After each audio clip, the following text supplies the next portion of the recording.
Hi, I'm John Mayfield, the Real Estate Tech Guy, and thank you for another live streaming. As of this video, we are only one person away from our 2,000 subscriber number. So if you haven't subscribed, be sure and do so today. Now, I'm on the road traveling.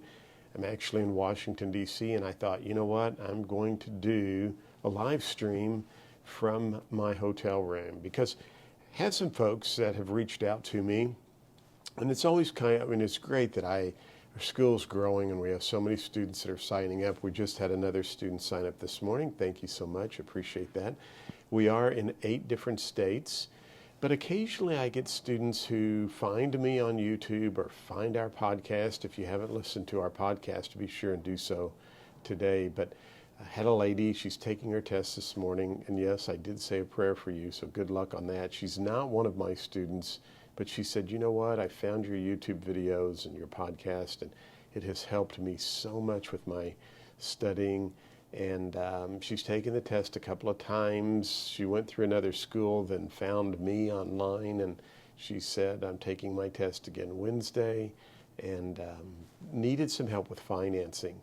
And so, when people tell me that, hey, here's some topics I'm seeing on the exam and I'm having some trouble, I always want to try to figure out, well, what can I do as an instructor to help them? So I said a prayer for her. Good luck. I hope she's going to pass her test today. And I appreciate your kind words about Global Real Estate School. And I wish you had been maybe in our online course the first time.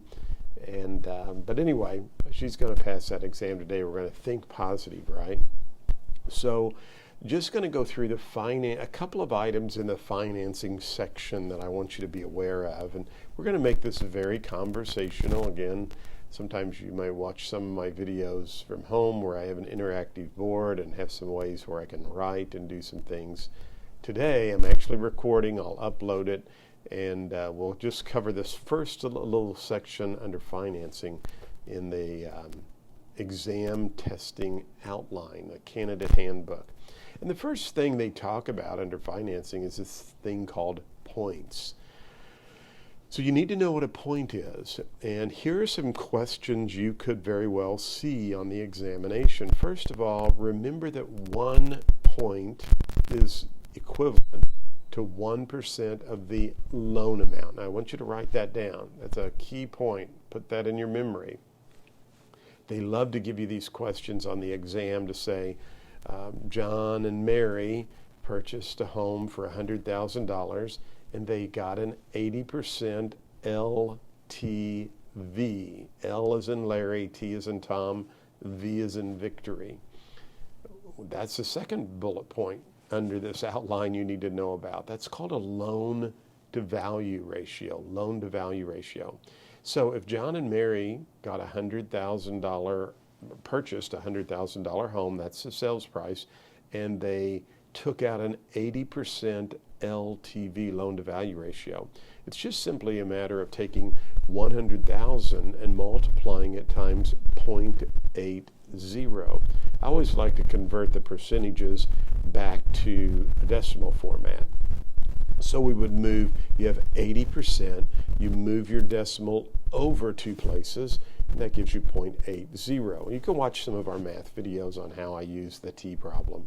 So 100,000, the other part of our T problem is the 80%. We have the total and the rate, and then we put the multiplication in between. 100,000 times 0.80 gives you $80,000. That's the loan amount, okay? So anytime you see LTV, it's loan to value ratio. So here's what you need to know about discount points. They're going to figure the point, you have to figure the points on the loan amount, not the sales price. They're going to try to trip you up and make you calculate the discount points on the sales price. Do not do that. Always figure your discount points on the loan amount. Get a quick drink of water here. I told you this was going to be conversational. I watched a guy one time who at a national speakers meeting, and he said, done beats perfection every time. So you know what? I can bend over, pick up a a water cap. We can hear the Washington, D.C. sirens behind me. But you know what? If you're going to get in real estate, you have to be consistent with trying to push out marketing material and growing your business. So anyway, little side note there. So 100,000 sales price, 80% LTV, that's a loan to value ratio. 100,000 multiply it times 0.80 gives you an $80,000 loan amount. You multiply your discount points times that number. Okay, so if there are 2 discount points, that would be 80,000 times 0.02. Now, why do we get it a 0 all of a sudden? Because remember, 80, if you move your decimal over 2 places, it's 0.80. But 1 through 9, there's no additional number out there, is there? So we have to add the 0. So 80,000 times 0.02 would give you $1,600 in discount points. So that's going to be a possible math problem. Again, they'll word that question to where they want you to try to figure your discount points on the sales price. And John said, nope, you are going to figure it on the loan amount. Always do that.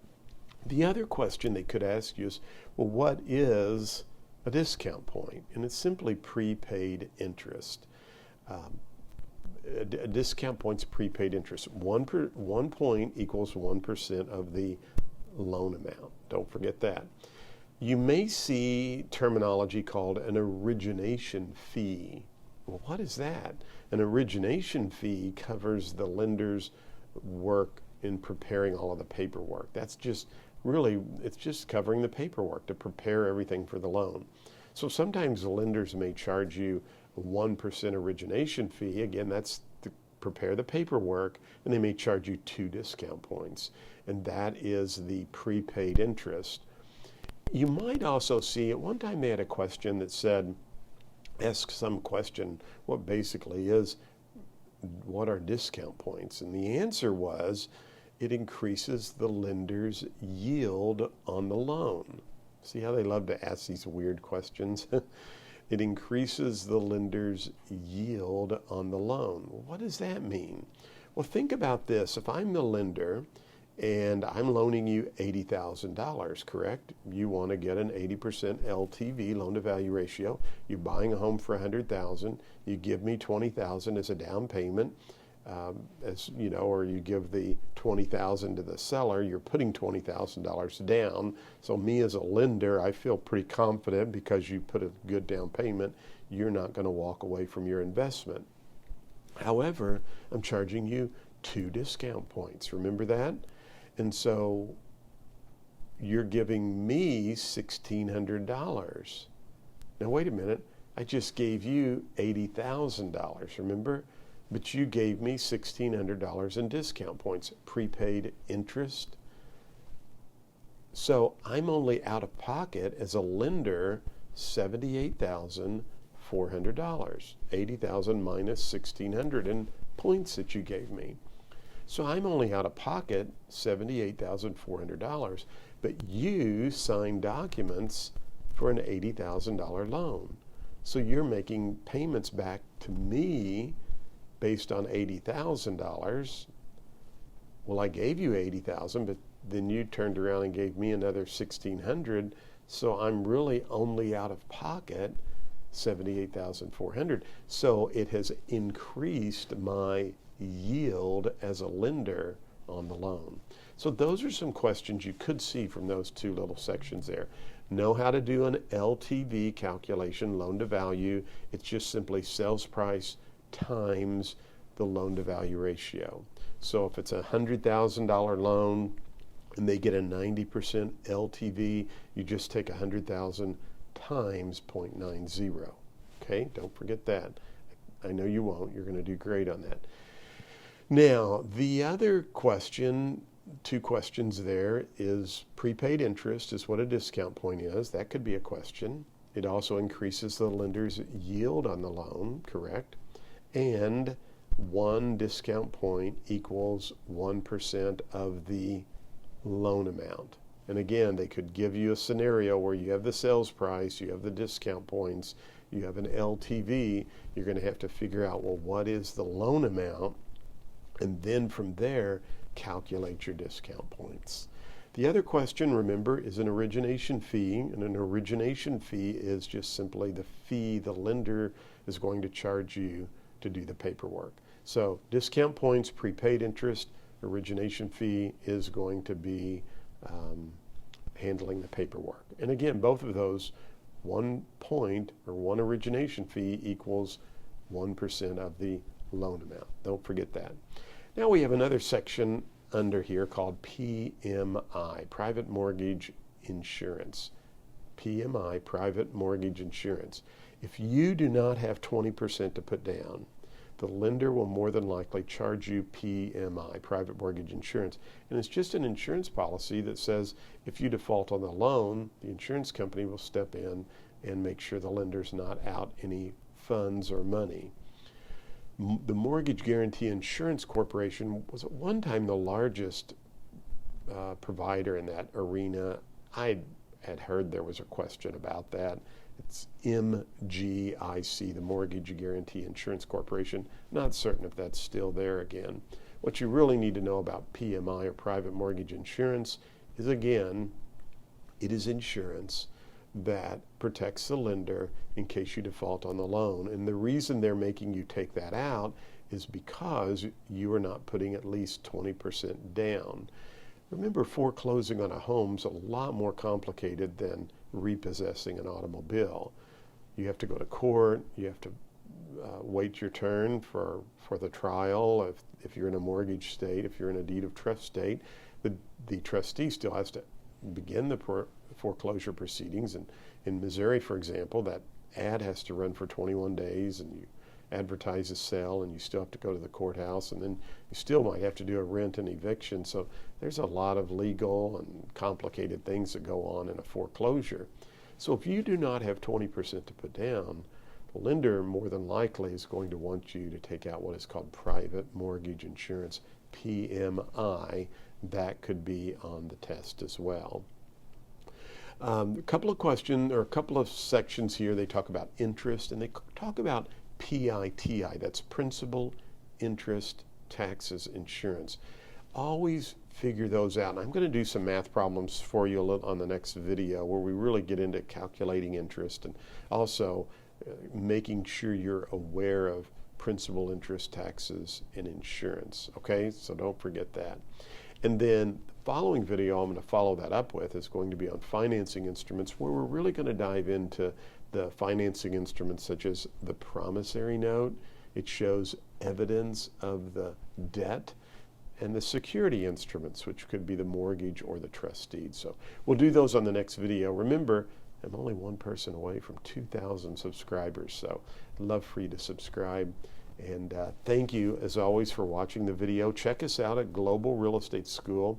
I may be doing one later, another video later today from my hotel room. If not, I'll see you back in the studio at the Global Real Estate School offices. But tell others about Global Real Estate School. We appreciate your business and support. We're on Amazon. We have an Amazon skill that you can sign up to if you have Alexa at home, and you can listen to our podcast there. We're on Spotify, iTunes. Check us out on our podcast, because I talk about different things there as well. And of course, we'd love for you to be an online student or check out one of our study aids at Global Real Estate School. As always, thanks for watching. I hope you go out and make it a great day.